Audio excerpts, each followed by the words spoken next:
বলেছি আমাদের শত্রুর সাথেও আমরা ইনসাফ চাই।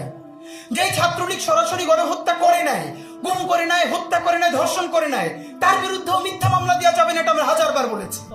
আমরা তো ইনসাফ চাই, আমরা ইনসাফের জুলুমের বিপরীতে আর একটা জুলুম চাই না। তো আমি আপনাদের মাধ্যমে শুধু আজকে একটাই কথা বলি, সেটা হলো আমরা এই গণ অভ্যুত্থানের 1 বছর পার হয়েছি, এইটা অত্যন্ত কষ্টকর। আমরা কেউ কেউ যেটা ফাইয়াজ কয়েকটা শোতেও বলেছে, আমি খেয়াল করেছি, প্লিজ আমরা যেন আমাদের ন্যাশনাল হিরোগুলোকে কোনো দলের বানায় না ফেলি।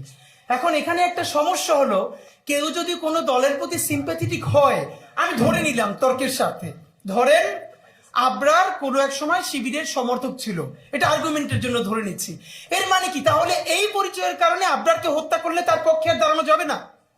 তাহলে একই কথা আসবে যে ছাত্রদলের যদি কেউ মরে যায় তাহলে তার পক্ষে দাঁড়ানো যাবে না? অধিকার পরিষদের কেউ যদি, এর মানে হলো ইনসাফ। এই ধারণাটা আমাদের সমাজে এখন পর্যন্ত আমরা পরিষ্কার করতে পারি নাই। আমরা বারবার বলেছি আমাদের শত্রুর সাথেও আমরা ইনসাফ চাই। যে ছাত্রলীগ সরাসরি গণহত্যা করে নাই, গুম করে নাই, হত্যা করে নাই, ধর্ষণ করে নাই, তার বিরুদ্ধেও মিথ্যা মামলা দেওয়া যাবে না, এটা আমরা হাজারবার বলেছি।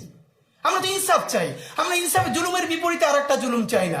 সুতরাং এইখানে বরং আজকে যেটা ভালো হতো, এই ডাকসুর জন্যটা তো এটা অত্যন্ত সম্মানজনক যে তারা এই প্রোগ্রামটা আয়োজন করেছে। আমি বরং দেখতে চাই ছাত্রদল এর থেকেও বড় একটা প্রোগ্রাম আমাদের শহীদ আবরার ফায়াজকে নিয়ে করুক, আবরারকে নিয়ে করুক। এরপরে আমাদের এনসিপির ভাইয়েরা, বাংলাদেশপন্থী যতগুলো রাজনৈতিক দল আছে, রাজনৈতিক শক্তি আছে, তারা সবাই মিলে বড় বড় প্রোগ্রাম করুক। আমাদের আবরারের এই চেতনা, এইটা শুধু ঢাকা বিশ্ববিদ্যালয়ের বইয়ের মধ্যে তো রাখলে চলবে না, এটাকে আমাদের বাংলাদেশের প্রত্যেকটা প্রাইমারি স্কুল পর্যন্ত পৌঁছে দিতে হবে। এবং আমাদের আবরার কি বলেছিল, ভারতীয় আধিপত্যবাদ। আপনি ভাবেন যে একটা ফেসবুক স্ট্যাটাস এত ভয়ানক হয়ে উঠতে পারে ভারতীয় আধিপত্যবাদের বিরুদ্ধে। সে ইলিশ মাছের সুষম বন্টন নিয়ে কথা বলেছে, তারপরে কি হয়েছে? আমরা আজকে এটাই শুধু বলতে চাই, আমরা আবরার ফাহাদকে এই জন্য সেলিব্রেট করবো না শুধু যে আবরার ফাহাদ শহীদ হয়ে আমাদেরকে নতুন বাংলাদেশ দেখিয়েছে, বরং আমরা স্পষ্ট দেখতে পাচ্ছি বাংলাদেশের সামনে আগ্রাসন এবং আধিপত্যবাদ আরো শতগুণ, হাজারো গুণ, লক্ষ গুণ শক্তি নিয়ে আবারও ধাবিত হচ্ছে।